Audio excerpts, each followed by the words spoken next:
আলহামদুলিল্লাহ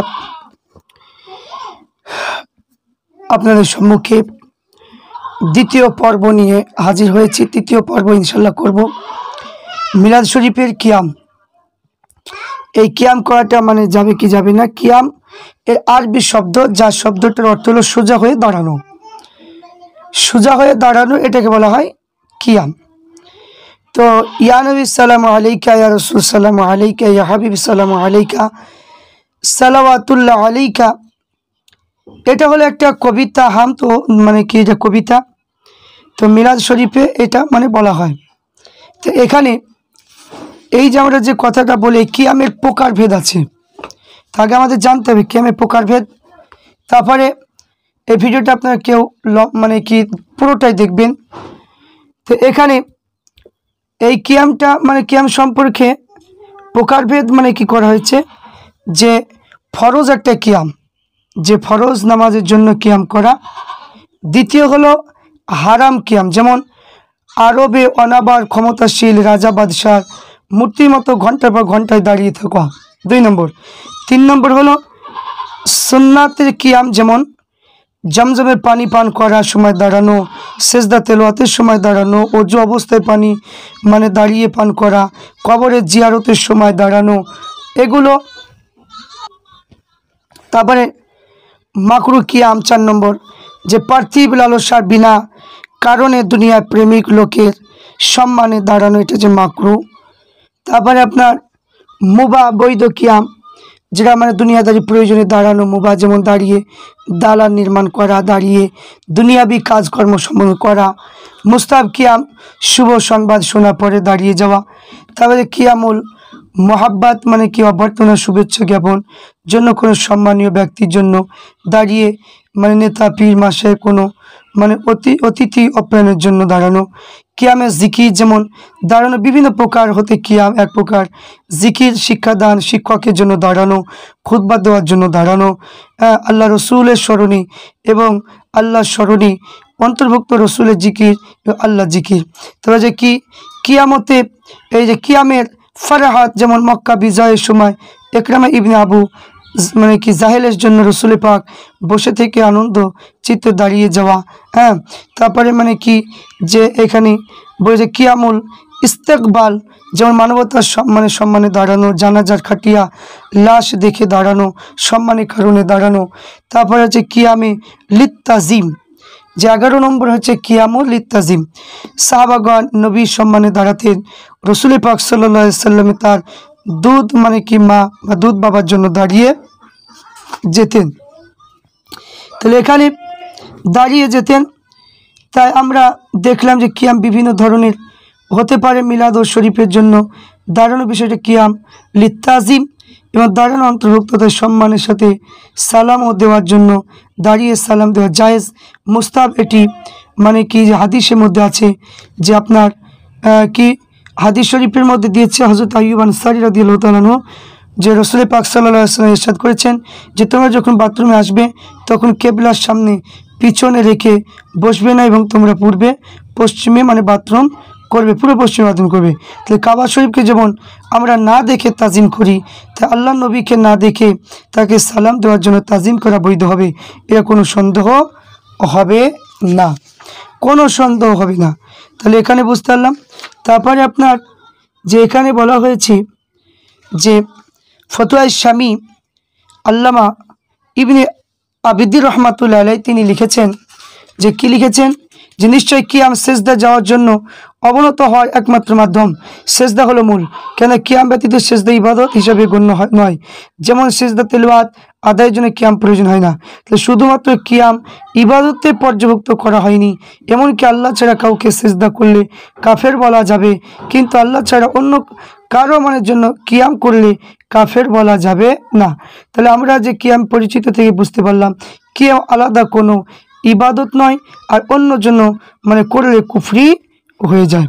তাহলে এবার আমরা দেখব যে আমাদের হানাফি মানে কি মাযহাব অনুযায়ী যে কিয়ামের একটু দলিল। তারপরে যে ভিডিওটা করব সেটা হলো দেওবন্দি আলেমরা তারা কিয়াম করেছে সেই সম্পর্কে তৃতীয় পর্বটা করব। এখানে প্রথম নম্বর একটা হাদিস, হযরত আবু সাঈদ খুদরি রাদিয়াল্লাহু তাআলা আনহু তিনি বুখারী শরীফ এবং সহি মানে কিতাবের মানে হাওয়ালা দিয়ে আছে। মানে বনি কুরাইজা মদিনা একটা ইহুদি সম্প্রদায়, তারা রসুল পাক সাল্লাল্লাহু আলাইহি সাল্লামের সাথে চুক্তি ভঙ্গ করে খন্দকের যুদ্ধের সময় মদিনায় শরীফে আক্রমণ করার অপরাধে মুসলিম বাহিনী কর্তৃত্ব অবরুদ্ধ হয়ে আত্মসমাধির উদ্দেশ্যে যখন সাদ ইবনে মুআজের বিচার মেনে নিতে রাজি হলো, আল্লাহ রসুল সাল্লাল্লাহু আলাইহি সাল্লাম সাদকে আনার জন্য লোককে পাঠালেন। তো সাদ গাধা পিঠে আহরণ করে আসলেন। তো মসজিদ নববীর নিকটে হলেন। আল্লাহ রসুল উপস্থিত আনসারীগণ লক্ষ্য করে বলেন, তোমরা তোমাদের নেতার সম্মানে দাঁড়িয়ে যাও এবং তোমরা তোমাদের উত্তম ব্যক্তির সম্মানে দাঁড়িয়ে যাও। তো এখানে এর দ্বারা বোঝা গেল সম্মানের ব্যক্তি আগমনে কিয়াম করা হচ্ছে বৈধ। তাহলে এখানে জরহুম ওলামা ইকরাম কিয়ামকে মুস্তাহাব বলেছে, সেই সম্পর্কে হাদিস মানে লিখেছেন যে সম্মানের ব্যক্তির আগমনে প্রতি সম্মান প্রদর্শন দাঁড়িয়ে অভিনন্দন জানানো বৈধ। হজরতে সাদের হাদিসটা যদি দাঁড়ায় জরহুম ওলামা ইকরাম মিলাদ কিয়ামকে মুস্তাহাব, এবং বলেছে আল্লামা কাজী ইয়ার মানে কি যে কিয়াম নিষিদ্ধ করা হয়েছে অন্তর্ভুক্ত নয়, এটা উপবিষ্ট ব্যক্তির জন্য মূর্তির ন্যায় দাঁড়িয়ে থাকা নিষেধ। এবং আমি ইমাম নবাবী বলছি সম্মান্য ব্যক্তির আগমনে কিয়াম করা এটা হলো মুস্তাহাব। তাহলে এখানে সহিহ মুসলিম দ্বিতীয় খণ্ড, বুখারী শরীফ, মুসলিম শরীফ এবং আবু দাউদ শরীফের মধ্যে এটা আছে। তারপরে মোল্লা আলী কারি হানফি রহমাতুল্লাহ আলাইহি তিনি মিরকাতের সেরা মিরকাতের মধ্যে লিখেছেন, হযরত সাদ এই হাদিসের দ্বারা প্রমাণীয় ধর্মীয় নেতার ন্যায় বিচারক বুজুর্গ ব্যক্তি উস্তাদের সম্মানে ছাত্র কিয়াম করা হচ্ছে মুস্তাহাব, মাকরু নয়। ইমাম বাইহাকি বলে সাদ বিন মুআজের জন্য আনসারি কিয়াম, কাব বিন মালিকের জন্য তালহা কিয়াম তাজিমি কিয়াম ছিল। তাই শুভ সংবাদে শুনি মানে দাঁড়িয়ে যাওয়া হচ্ছে মুস্তাহাব, সাহাবা ইকরাম সালফে সালিহিনের সুন্নাত। দ্বিতীয় নম্বর হাদিস আমিরুল মুমিনিন আয়েশা সিদ্দিকা রাদিয়াল্লাহু তাআলা আনহা তিনি বলেছেন, রসুল পাক সাল্লাল্লাহু আলাইহি সাল্লামের রীতিনীতি সৎ এবং স্বভাবের ক্ষেত্রে তিনি ফাতেমার চেয়ে বেশি কাউকে দেখেনি। তাই যখন ফাতেমা রসুল পাক সাল্লাল্লাহু আলাইহি সাল্লামের দরবারে আসতেন তখন ফাতেমা মহব্বতে দাঁড়িয়ে যেতেন। তাই ফাতেমার কপালে চুমা খেতেন এবং নিজের স্থানে তাকে বসাতেন। রসুল পাক ফাতেমা আগমনে হযরতে ফাতেমা রসুলের সম্মানে দাঁড়িয়ে যেতেন এবং রসুল পাকের হাত মুবারকে চুম্বন খেতেন এবং নিজের আসনে তাকে বসাতেন। এটা মিরকাত শরীফের মধ্যে পাওয়া যায়। তো হাদিস শরীফের মধ্যে বুঝতে পারা গেল কিয়ামুল মহাব্বতুন কারোর প্রতি আন্তরিক মহব্বতে দাঁড়ানো জায়েজ আছে। তাই শিক্ষক ছাত্র অন্য হাক্কানি পীর মুর্শিদের জন্য মুরিদের দাঁড়ানো কিয়ামুল মহাব্বতের অন্তর্ভুক্ত। তাই একজন আরেকজনের জন্য সম্মানে দাঁড়ানো বৈধ আছে। তৃতীয় হাদিস হযরত আনাস থেকে পাওয়া যায়, তিরমিজি শরীফের মধ্যে দিয়েছে, আবু দাউদ এবং মুসলিম শরীফ, বুখারী শরীফের মধ্যে দিয়েছে হাওয়ালা, যে আল্লাহ রসুল সাল্লাল্লাহু আলাইহি সাল্লাম মহিলা অপ্রাপ্তবয়স্ক ছেলে মেয়েদের আসতে দেখলে যে রাবি ধারণা হচ্ছে তারা কোনো বিবাহ অনুষ্ঠান থেকে আসছেন। তাই নবী খুশি চিত্রে দাঁড়িয়ে গেলেন আর দোয়া করলেন, হে আল্লাহ, আনসারগণ আমার নিকটে যে সমস্ত মানুষ হতে অতীব মাহবুব প্রিয় করে দাও। তিনি এই বলে তিনবার মানে এই কথাটা তিনি বললেন। তারপরে হযরত আয়েশা সিদ্দিকা রাদিয়াল্লাহু তাআলা আনহার হাদিস তাহাবি শরীফের মধ্যে পাওয়া যায়, হযরত যায়েদ বিন হারিসা মদিনা শরীফে আগমন করলেন। তখন নবী হুজরায় মুবারক ছিলেন। দরজায় মানে কি নক মানে করলেন। নবীজি অতীব খুশিতে মানে কি খালি গায়ে চাদর মোড়া টানতে টানতে তার জন্য দাঁড়ালেন। আর আয়েশা বললেন, আমি কখনো তাকে খালি গায়ে দেখিনি। তাকে জড়িয়ে ধরে আলিঙ্গন মানে করে চুমু খেলেন। তারপরে 5 নম্বর হাদিস যে নিশ্চয় তারা আব্বাস রাদিয়াল্লাহু তাআলা যখন নবীর দরবারে আসতেন তাকে দেখে নবীজির সম্মানে দাঁড়িয়ে যেতেন। তাই দুই চোখে মধ্যবর্তী করে চুমা খেতেন, তাই তিনি ডান পাশে বসাতেন। তারপরে 6 নম্বর হাদিস মানে উল্লেখ করব, সেটা হলো রসুল পাক একদিন বসেছিলেন আর দুধ মানে বাবা বা দুধ মা দুধ ভাই আগমন করলে তাদের সম্মানে দাঁড়িয়ে গেলেন। তাই কাপড় ছেড়ে তাদের মানে বসতে দিয়েছিলেন। তাহলে এখানে 8 নম্বর যে মানে হাদিস, এই 8 নম্বর হাদিসে হযরতে আবু হুরায়রা রাদিয়াল্লাহু তাআলা আনহু তিনি বললেন যে রসুল পাক আমাদের সাথে বসে হাদিস মানে কি বয়ান করতেন। তাই বয়ানের শেষে মানে করে যখন বাসায় যাওয়ার জন্য দাঁড়াতেন তখন আমরা দাঁড়িয়ে অপেক্ষায় মানে করতাম যতক্ষণ না তিনি কোনো মানে বিবির ঘরে প্রবেশ করতেন। তাহলে এখানে হঠাৎ মানে কি করে মানে দাঁড়ানোর দলিল, হঠাৎ করে দাঁড়ানো যে কিয়াম এক প্রকার জিকির। আল্লাহর জিকির যেমন বসে দাঁড়িয়ে শুয়ে করা যায় তেমনি নবীর জিকির দাঁড়িয়ে করা যায়। তাই পবিত্র কোরআন মাজিদেও মানে কি বলেছেন যে আপনার সূরা আল ইমরানে 191 পৃষ্ঠায় লিখেছেন, যারা দাঁড়িয়ে বসে শুয়ে আল্লাহ জিকির করে। উক্ত আয়াতের তফসিরে ইবনে আব্বাস লিখেছেন যে কিছু সাহাবারা যে ঈদের দিনে ঈদে বের হলেন, তখন সম্মানিত আল্লাহ তাআলা জিকির করতে করতে গেলেন এবং একজন সাহাবা বলে উঠলেন, আল্লাহ তাআলা কি আমাদের যে কোরআন কি মাজিদ বসে দাঁড়িয়ে জিকির করতে বলেনি? তাহলে এই শ্রবণ কি সাহাবাগণ দাঁড়িয়ে জিকির করতে আরম্ভ করে দিলেন। তাহলে এখানে বোঝা গেল যে ইবাদত বান্দিগি বসে দাঁড়িয়ে শুয়ে করা জায়েজ, কিন্তু নবীর প্রতি সালাতু সালাম পাঠ করা আল্লাহ জিকিরের শামিল, তাই নবী দাঁড়িয়ে সালাম দেওয়া জায়েজ আছে। তা আর একটা 10 নম্বর হাদিসে রসুলের পাক পাশ দিয়ে জানাজা অতিবাহিত হচ্ছিল আর তিনি তার সময় দাঁড়িয়ে গেলেন। তাই সাহাবা জিজ্ঞেস করলেন, ইয়া রাসূলুল্লাহ, ইহুদির লাশ। তা আল্লাহ রসুল বললেন যে এ কি মানুষের আত্মা নয়? যে ইহুদি হলে কি কেউ মানুষের আত্মা নয়? এটা মানুষের আত্মা। তাহলে এখানে আল্লাহ রসুল সাল্লাল্লাহু আলাইহি সাল্লাম তিনি বললেন যে কি দাঁড়ানোর জন্য হাদিস শরীফ থেকে আপনাদের সম্মুখে আমি বললাম যে হাদিস সম্পর্কে জানিয়ে দিলাম। তারপরে কিয়াম সম্পর্কে যে আপনার যেটা পাওয়া যায়, যে কিয়াম সম্পর্কে আরও আপনাদের সম্মুখে তুলে ধরব। কিতাব শুধু নামগুলো, কিতাবগুলোর নামগুলো কতগুলো বলবো দেখুন। তাই মাক্কি শরীফে হানাফি মাযহাবের কি যে যিনারা আলেম আল্লামা আব্দুর রহমান সিরাজি মাক্কি রহমাতুল্লাহ আলাইহ, এবং তিনি লিখেছেন, এবং মক্কা শরীফে মালিকি মাযহাবের মুফতি আল্লামা হুসাইন বিন ইব্রাহিম রহমাতুল্লাহ তিনি লিখেছেন, তিনি বলেছেন মিলাদ ও কিয়াম সম্পর্কে, রাসূল পাক সাল্লাল্লাহু আলাইহি ওয়াসাল্লাম পবিত্র জন্ম বৃত্তান্ত আলোচনা সহ কিয়াম করা হচ্ছে জায়েজ এবং উত্তম আমল। তারপরে মালিকি মাযহাবে অনুযায়ী তিনি লিখেছেন যে কি সাইয়্যিদানা রাসূল পাক সাল্লাল্লাহু আলাইহি ওয়াসাল্লামের জন্য বিলাদত আলোচনা করার সময় কিয়াম করা হলো মুস্তাহাব, উত্তম। দুরুল মুনাজ্জাম কিতাবে আছে, ইকতাদুল জাহিদ কিতাবের মধ্যে আছে, আনাউর আফতাব সাদাকাতুল কিতাবের মধ্যে আছে। তারপরে আপনার মক্কা শরীফে হাম্বলি মাযহাবের মুফতি আল্লামা খালিদ বিন ইব্রাহিম রহমাতুল্লাহ তিনি লিখেছেন যে রাসূল পাক সাল্লাল্লাহু আলাইহি ওয়াসাল্লামের জন্মবৃত্তান্ত কথা স্মরণে করে দাঁড়িয়ে সালাম ও কিয়াম করা কি ব্যক্তিগত সুন্নাত। তাই মক্কা শরীফে শাফি মাযহাবের মুফতি আল্লামা মোহাম্মদ সঈদ বিন মোহাম্মদ কি যে বাবসিল রহমাতুল্লাহ তিনি বলেছেন যে রাসূলুল্লাহর কি জন্য সম্মানের জন্য দাঁড়িয়ে যাওয়া এটা হলো মুস্তাহাব।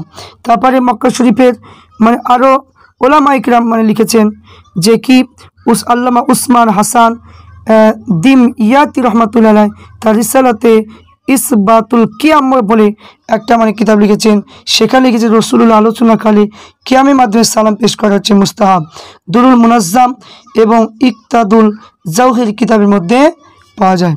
তা মোল্লা আলী কারি রহমাতুল্লাহ আলাইহের উস্তাদ শাইখ ইবনে হাজার মক্কি রহমাতুল্লাহ আলাইহ তিনি বলেছে, আহলে সুন্নাতুল জামাতের অনুসারী সকল উম্মতি মুহাম্মদীর কথা একমত পোষণ করে নবীজি মিলাদ সময় দাঁড়িয়ে সালাম দেওয়া হচ্ছে মুস্তাহাব, উত্তম কাজ। ইমাম নববী রহমাতুল্লাহ আলাইহির দৃষ্টিকোণে মিলাদের পরে দাঁড়িয়ে কিয়াম করাটা হচ্ছে মুস্তাহাব। সম্মানের ব্যক্তি আগমনে সম্মানে প্রদর্শনে দাঁড়িয়ে অভিনন্দন করা হচ্ছে বৈধ, তাই মিলাদ ও কিয়াম করা হচ্ছে মুস্তাহাব বলেছেন। তাহলে এখানে কি মাউলুদুল কবির, শরে মুসলিম, ইসবাতে কিয়াম এই কিতাবগুলোর মধ্যে আছে। ইমাম বুখারী রহমাতুল্লাহ আলাইহির দৃষ্টিকোণে কিয়াম করা তিনি বলেছে আল আদাবুল মুফরাদ কিতাবের মধ্যে লিখেছেন যে আপনার আলোকে কিয়াম বৈধ হওয়া উপরে বাব অনুচ্ছেদ কি তিনি লিখেছেন, তিনি বলেছেন যে তালা ইবনে উবাইদুল্লাহ আমার সম্মানে দাঁড়িয়ে গেলেন। তাহলে এখানে বলছেন যে কি যে আল্লাহ রাসূল সাল্লাল্লাহু আলাইহি ওয়াসাল্লামের জন্য কিয়াম করা, একজন খুশির সংবাদ শুনি কারো সম্মানে দাঁড়িয়ে যাওয়া এটা জায়েজ। আদাবুল মুফরাদের মধ্যে লেখা আছে। তারপরে কি ইমাম ইবনে হাজার হাইসাম রহমাতুল্লাহ তিনি জাওহারুল মুনাজ্জাম কিতাবের মধ্যে লিখেছে মিলাদ শরীফে দাঁড়িয়ে তাজিমে কিয়াম করা জায়েজ। জালালউদ্দিন সিয়ুতি রহমাতুল্লাহ আলাইহির দৃষ্টিকোণে মিলাদ ও কিয়াম তিনি লিখেছেন যে মিলাদ এবং কিয়াম দাঁড়িয়ে করা কি যে কিয়াম করা এটা জায়েজ আছে, মুস্তাহাব। তারপরে কি সিরাতে হালবিয়া এই কিতাবের মধ্যে আলী ইবনে বুরহান হালবি রহমাতুল্লাহ তিনি লিখেছেন যে নবীর জন্য সম্মানের জন্য দাঁড়িয়ে কিয়াম করা মিলাদ করা কি জায়েজ। তারপরে আপনার কি নুজাহাতুল মাজালিস এই কিতাবের মধ্যে মানে লিখেছেন, সেখানেও লিখেছে মিলাদে কিয়াম রসুলুল্লাহর জন্য সম্মানে দাঁড়িয়ে যাওয়া জায়েজ আছে। আল্লামা সিরাজ মালিকের দৃষ্টিকোণে মিলাদ কিয়াম হচ্ছে মুস্তাহাব। নুজাহাতুল মাজালিস মৌলুদ কিতাব আসিরাতুল হালবিয়া ফি সিরাতিল আমিন ওয়াল মামুন প্রথম খণ্ডের মধ্যে লেখা আছে।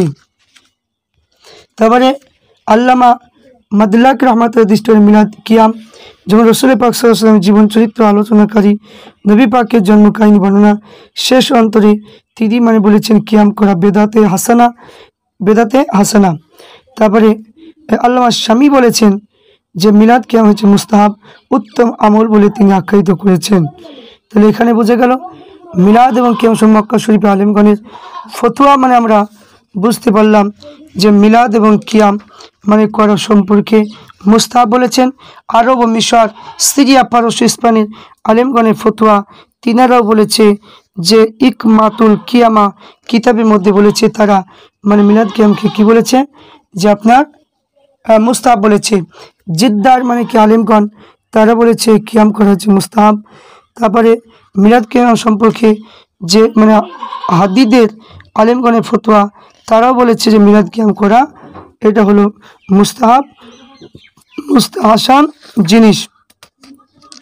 তাহলে এখানে বুঝতে পারলাম যে কতগুলো আলেম বলেছে। তারপরে বিখ্যাত অলি জুনাইদ বাগদাদ রহমাতুল্লাহ আলাইহি তিনি বলেছেন মিলাদ ও কিয়াম করা জায়েজ। হযরতে মারুফ খারকি রহমাতুল্লাহ বলে তিনি বলেছেন মিলাদ কিয়াম করা জায়েজ। আল্লামা কারামত আলী জনপুর রহমাতুল্লাহ তিনি বলেছেন মিলাদ কিয়াম করা জায়েজ। আমাদের ফুরফুরা শরীফে মুজাদ্দিদুজ্জামান তিনি বলেছেন যে মিলাদ ও কিয়াম করা যে মুস্তাহাব মানে কি জায়েজ। আল্লামা রুহুল আমিন বশির রহমাতুল্লাহ তিনি বলেছেন কিয়াম করা এবং কি মুস্তাহাব জিনিস। এত মানে প্রত্যেকটা মানে কি যিনারা হাদিস লিখেছেন এবং ফেকা লিখেছেন এবং সমস্ত আল্লাহর ওলিরা তাদের কিতাবে লিখেছে যে কিয়াম করা মিলাদ এবং কিয়াম করা মুস্তাহাব মুস্তাহাসান জিনিস, এটা জায়েজ আছে। এরপরে আপনাদের সম্মুখে উপস্থিত করব যারা বলে যে মিলাদ এবং মিলাদে কিয়াম করা মানে দাঁড়ানো জায়েজ নয়, সেটারও হাদিস আছে, সে হাদিসটা মানে শোনাবো। তারপরে দেওবন্দি আলেমদের কিতাব থেকে কিয়াম করা জায়েজ, এটা আমি মানে এই পর্বটাও করবো ইনশাল্লাহ। আপনারা সাথে থাকুন।